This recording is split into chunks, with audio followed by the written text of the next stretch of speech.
Olá, um feliz despertar com Deus, na graça e na paz de Jesus a você. Estamos juntos novamente para mais um momento de estudo e reflexão na Palavra de Deus, em nosso projeto da Jornada Bíblica, Despertar com Deus. Hoje vamos estudar o capítulo 28 do primeiro livro de Samuel. Este capítulo, ele é extremamente importante e também polêmico, porque ele nos traz o tema Samuel ou Satanás.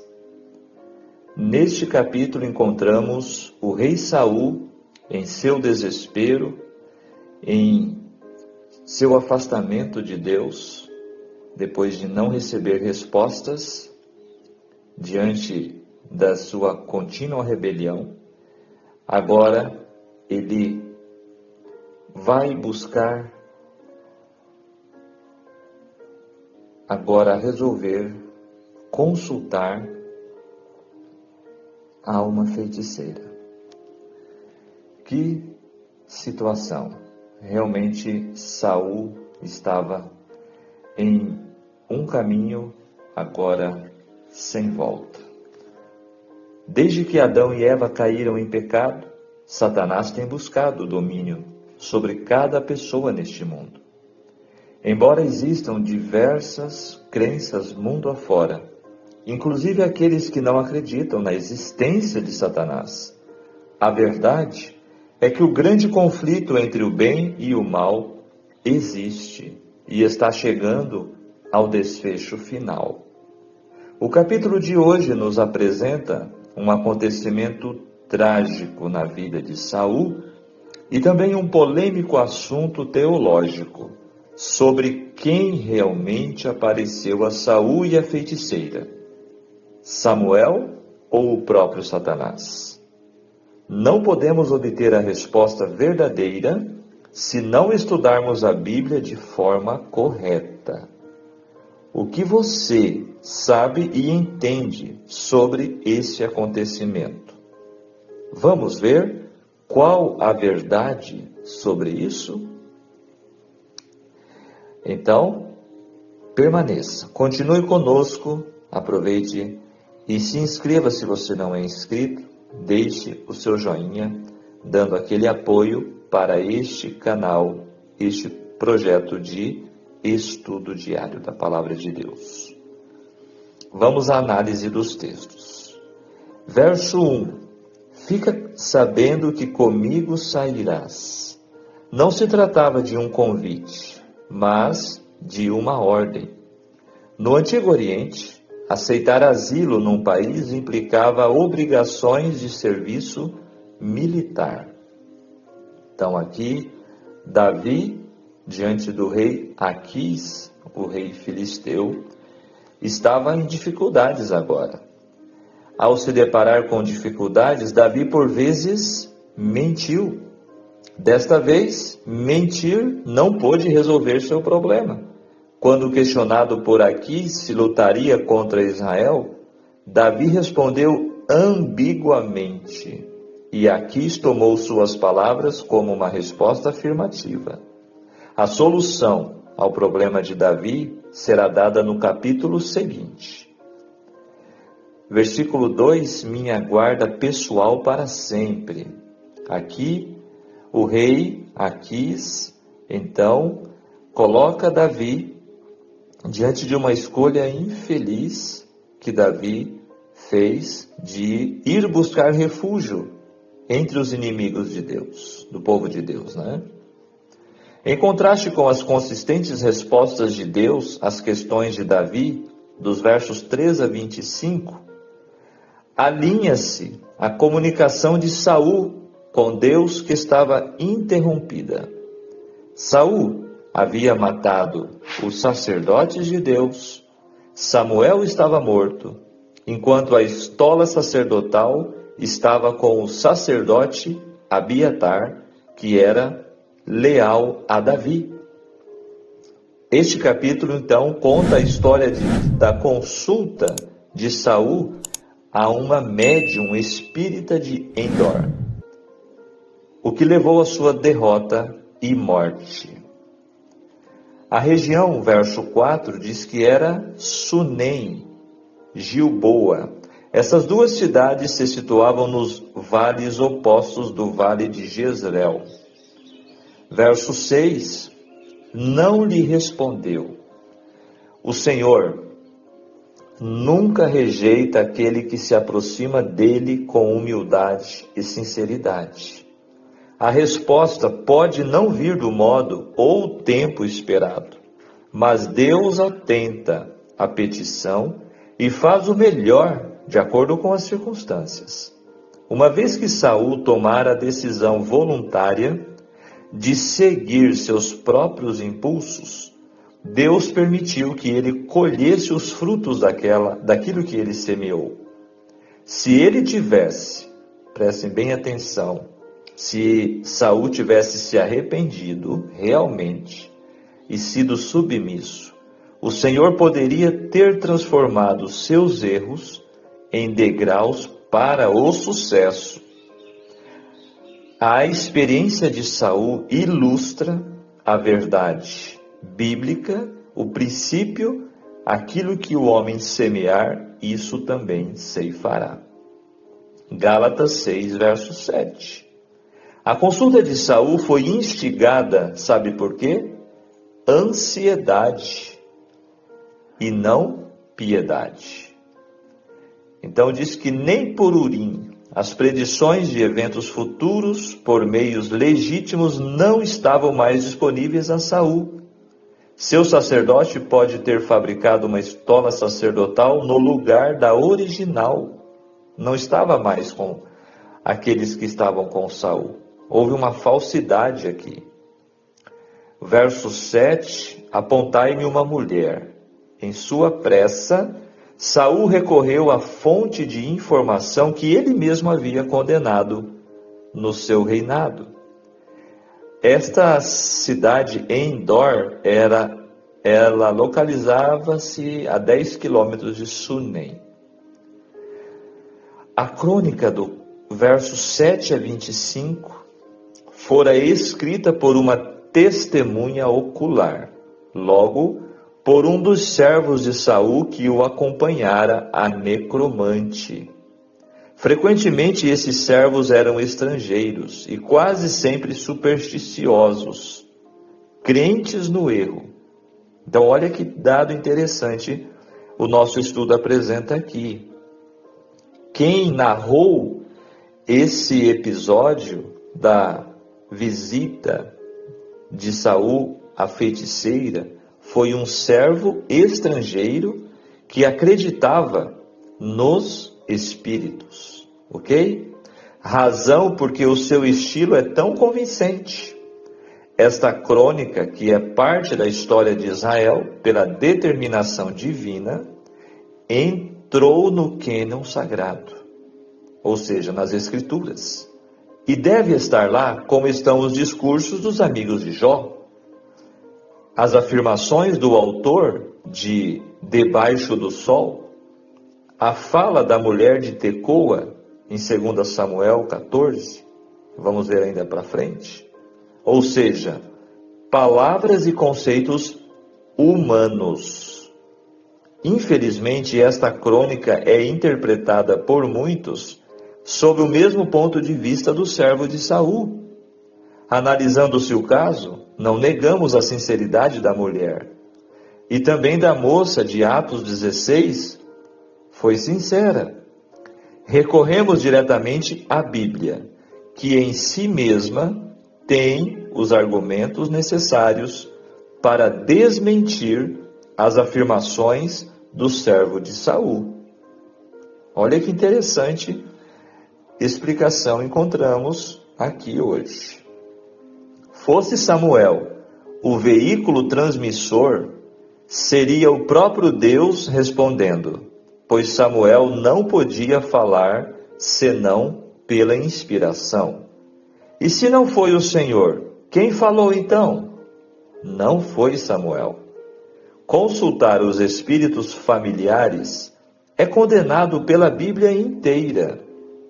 Fossem os espíritos de pessoas, e Deus teria regulamentado a matéria, mas como não são, Deus o proibiu. Aceitando-se a profecia do pseudo-Samuel, cria-se uma nova doutrina, que é a revelação divina mediante pessoas ímpias e polutas. Como que Deus iria se revelar através de uma feiticeira? Nesse caso, para serem aceitas as afirmações proféticas como verdades divinas, é necessário que sejam de absoluta precisão, o que não acontece no caso presente. As profecias devem ser julgadas, escreveu Paulo em 1 Coríntios 14, 29. E essas, do pseudo-Samuel, da história do capítulo aqui 28, não resistem ao exame. São ambíguas e imprecisas, justamente como a dos oráculos subilinos e délficos. Vejamos.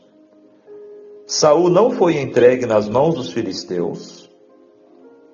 No outro dia, né? A profecia é do estilo subilino e sugeria que Saul viria a ser supliciado pelos filisteus.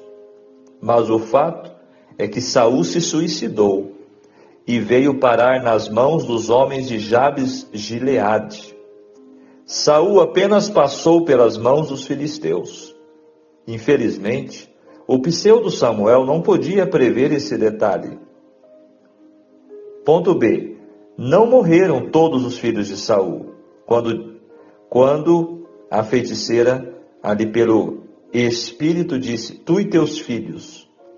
Como ensinou essa outra profecia obscura, ficaram vivos pelo menos 3 filhos de Saul, Isbosete, Armone e Mefibosete, que vamos ver ainda no segundo livro de Samuel.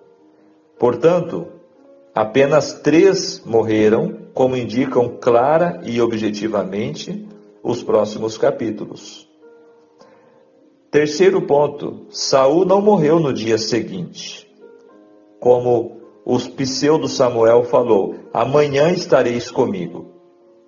Isso também não se cumpriu.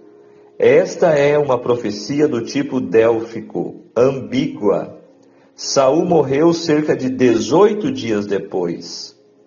Quem respondeu então a Saul? Neste episódio, a Bíblia fala de certos espíritos, sua natureza e seu poder. São os anjos maus. Do mesmo modo, fala de anjos que acampam ao nosso redor e nos guardam. Anjos bons. São os anjos de Deus. É por isso que Paulo fala da luta que temos contra as forças espirituais do mal, em Efésios 6, verso 12.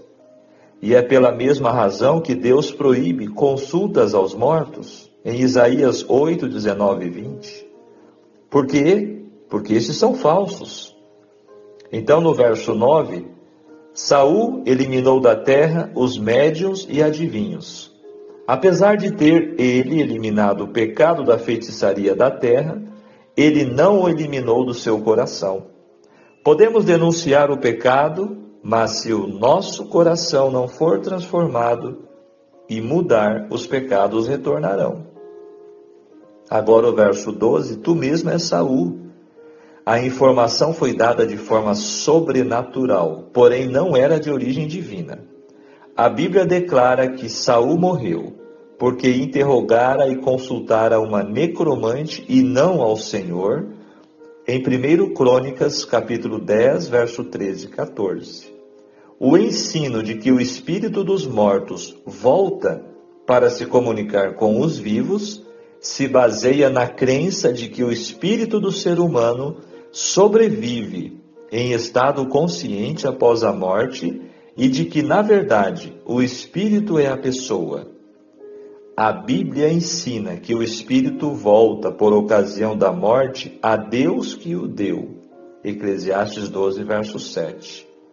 Mesmo assim, o Antigo Testamento nega enfaticamente que o espírito seja uma entidade consciente. Não existe essa história de que corpo e alma são duas entidades, são duas coisas diferentes. O Novo Testamento ensina a mesma doutrina. Jesus apontou para o momento de sua segunda vinda, não para a morte, quando se referiu ao instante em que os fiéis estarão com o Senhor. Ao confortar os que haviam perdido entes queridos, Paulo claramente declarou não haver procedência dos vivos sobre os mortos, mas que todos se encontrariam com Deus em o mesmo momento. 1 Tessalonicenses 4, versos 16 e 17. Confere na sua Bíblia. Agora, o verso 14 descreve um ancião vestindo um manto. Saul se lembra que Samuel, em geral, se vestia assim. Olha o golpe de Satanás aqui, hein? Olha como ele é astuto. Então, no verso 15, descreve, como já vimos, o servo escreveu, Samuel disse, não se deve pensar que o próprio Samuel falou.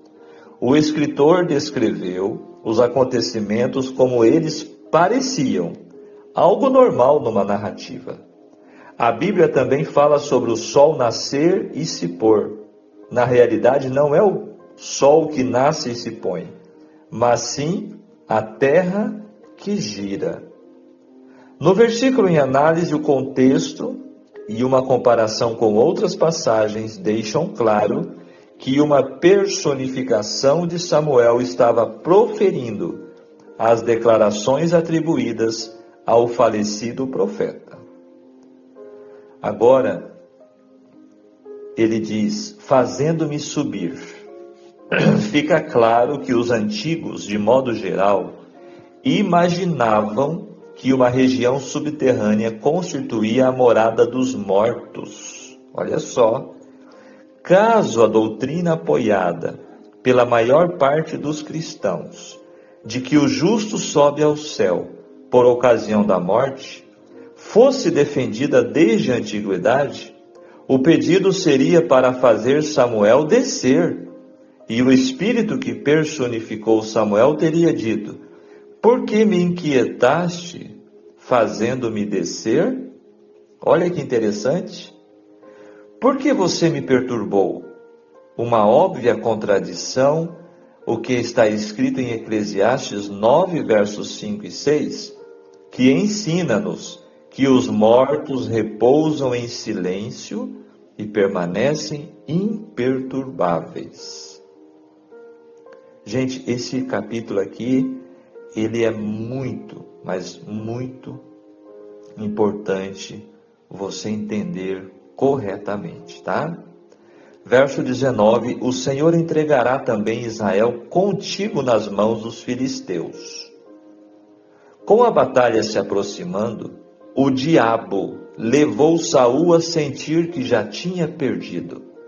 Na verdade, o Senhor poderia ter salvado Israel assim como fizera em Mispa, lá no capítulo 7. Contudo, naquela ocasião, o povo confessou o seu pecado e clamaram a Deus. Tivesse Saul confessado o seu pecado, reunido todo Israel, mencionado sua fraqueza e conduzido todo o exército a uma dedicação renovada ao Senhor, o resultado da batalha poderia ter sido completamente diferente. Olha só que coisa incrível.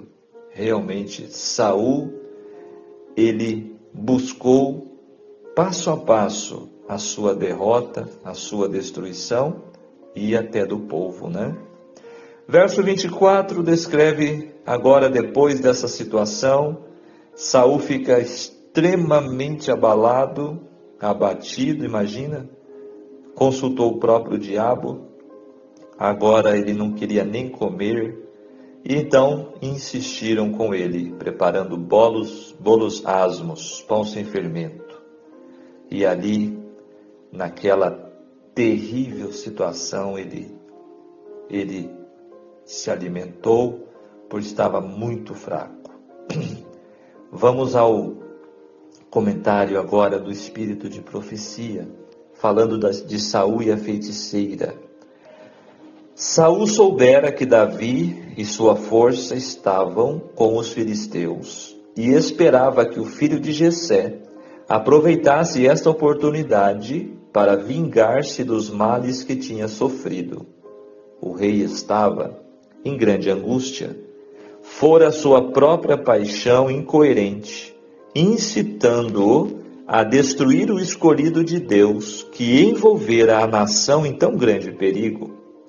Ao mesmo tempo em que se ocupara na perseguição a Davi, negligenciara a defesa do seu reino.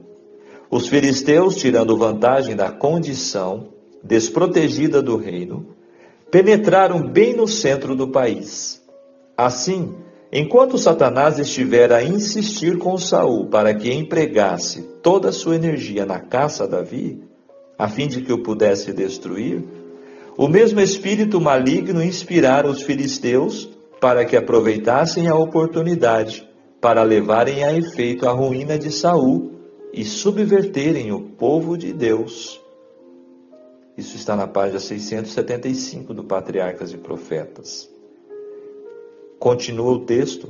Quantas vezes é ainda o mesmo ardil empregado pelo adversário máximo? Ele instiga algum coração não consagrado para que acenda a inveja e a contenda na igreja. E então, tirando vantagem da condição dividida do povo de Deus, incita seus agentes a efetuar a sua ruína. Olha que coisa terrível. Satanás continua fazendo isso hoje. Agora, por que Deus não respondeu a Saul, conforme dá a entender aí no capítulo? Mas em vão procurou conselho da parte de Deus. O Senhor não lhe respondeu nem por sonhos, nem por Urim, nem por profetas. O Senhor nunca se desviou de uma alma que foi a ele em sinceridade e humildade. Por que deixou Saul voltar sem resposta, então? O rei, por seu próprio ato, privara-se do benefício de todos os métodos de inquirir a Deus.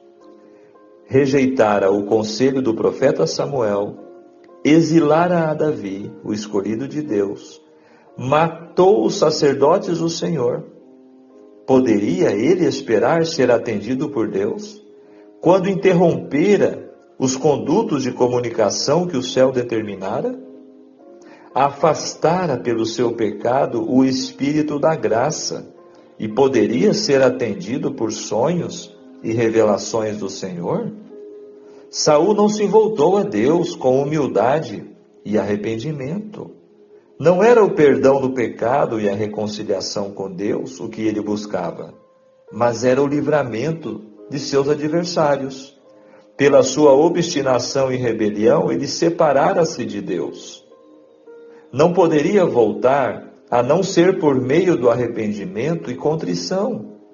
Mas o orgulhoso rei, em sua angústia e desespero, resolveu buscar auxílio de outra fonte.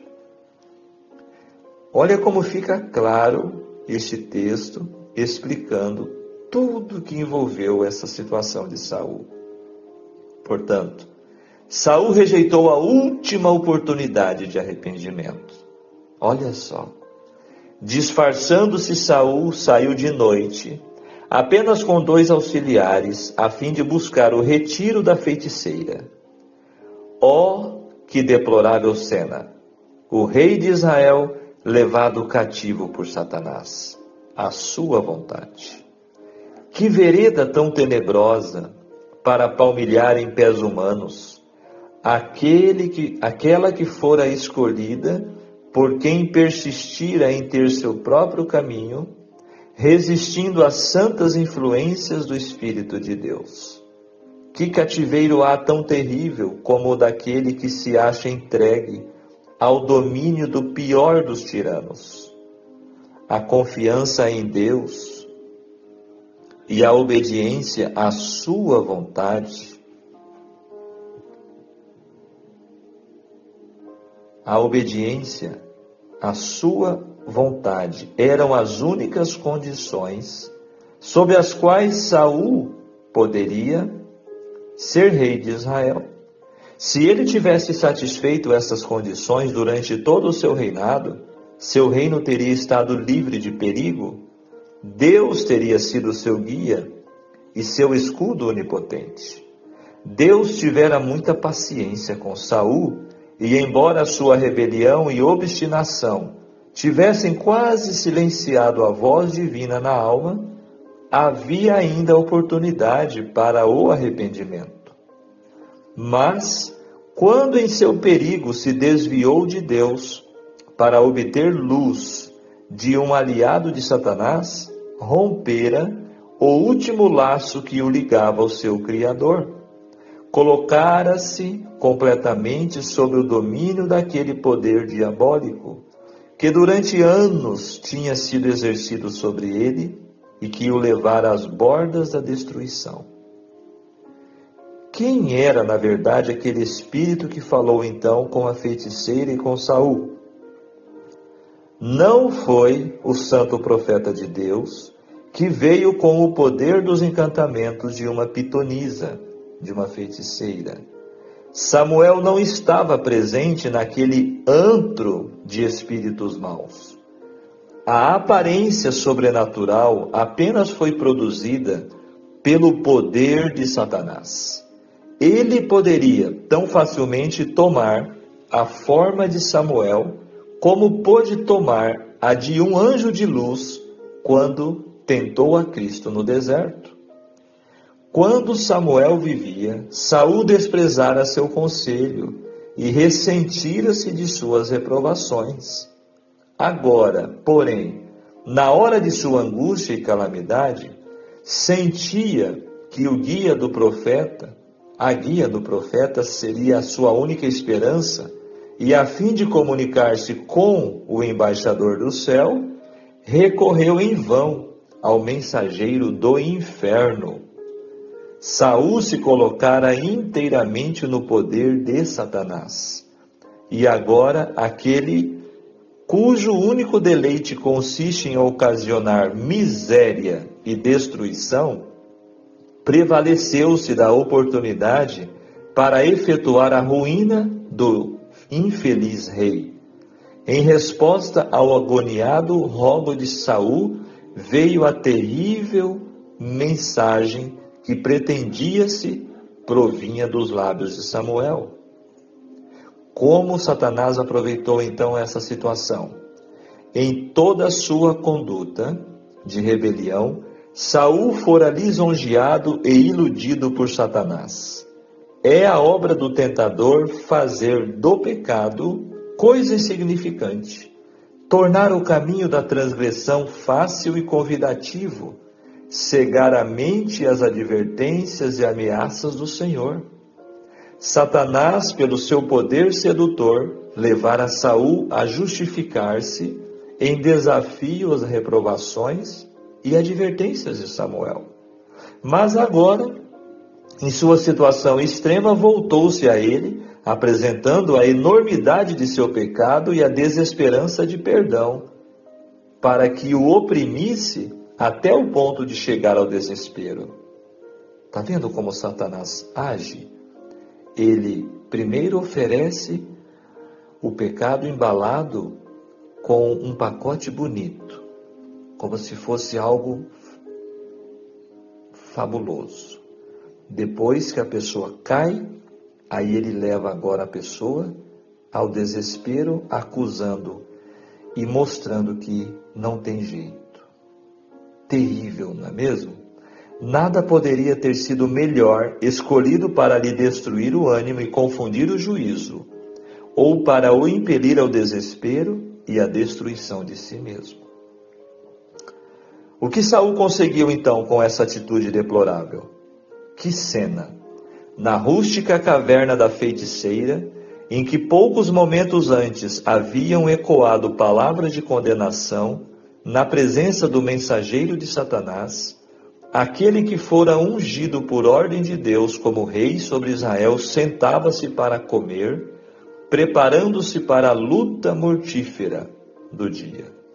Antes do romper do dia, voltou com seus auxiliares ao acampamento de Israel para dispor-se ao conflito. Consultando aquele espírito das trevas, Saul destruíra a si mesmo.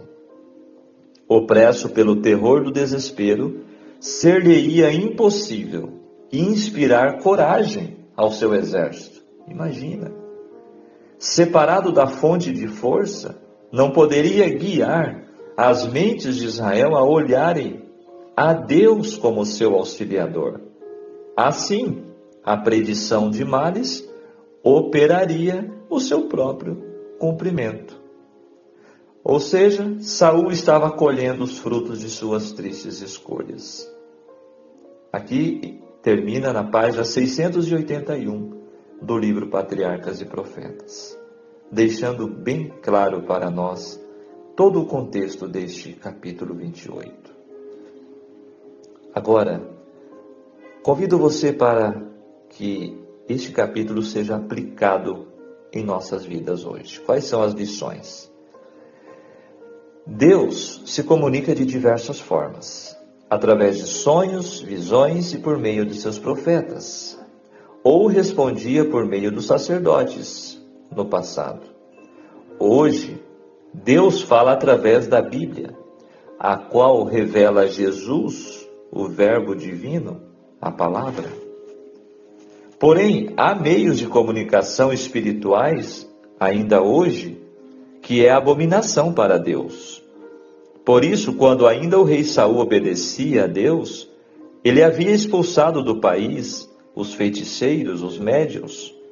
Entretanto, em sua rebeldia, e o profeta Samuel já falecido, ele procurou uma feiticeira. Ou seja, por mais que o espírito que a feiticeira de Endor tenha falado sobre o fim de Saul nessa guerra, certamente não era nenhuma revelação de Deus. Também não era Samuel, pois se a feitiçaria nunca esteve de forma alguma vinculada a Deus, como que um profeta fiel estaria vinculado à feitiçaria? Fato é que nem toda religião é boa, portanto. Como as pessoas dizem, todas as religiões são boas. Cuidado, cuidado. Nem toda forma de espiritualidade é aprovada por Deus. Vejam que a feiticeira se fez mensageira de Deus, supostamente chamando Samuel, um profeta. Mas foi aí que Saul se enganou completamente. Anos depois, através do outro profeta, o Espírito Santo alertou Isaías, Quando disserem a vocês, procurem um médium ou alguém que consulte espíritos e murmure encantamentos, pois todos recorrem a seus deuses e aos mortos em favor dos vivos, respondam: a lei e aos mandamentos. Se eles não falarem conforme essa palavra, jamais verão a luz. Aflitos e famintos vaguearão pela terra. No fim dos dias, quando estiverem famintos, ficarão irados e, olhando para cima, amaldiçoarão o seu rei e o seu Deus. Isaías, capítulo 8, verso 19 a 22. E a sentença é: depois olharão para a terra e só virão aflição, trevas e temível escuridão, e serão atirados em densas trevas, assim como aconteceu com Saul. A verdade desse texto reflete exatamente a vida do rei Saul, o qual, afastado do poder divino, Satanás conseguiu prever o seu fim. Então, o ser que a médium invocou subiu do chão, como já falamos. Saul não viu nada, a mulher que descreveu o espírito que subiu. E ele concluiu ser Samuel. Era o próprio diabo, e Saul, infelizmente, conforme o verso 14, adorou o próprio Satanás. Amados, se desviarmos da verdadeira adoração, nós declinaremos para adorações espúrias, correndo o risco até de adorar o próprio diabo também.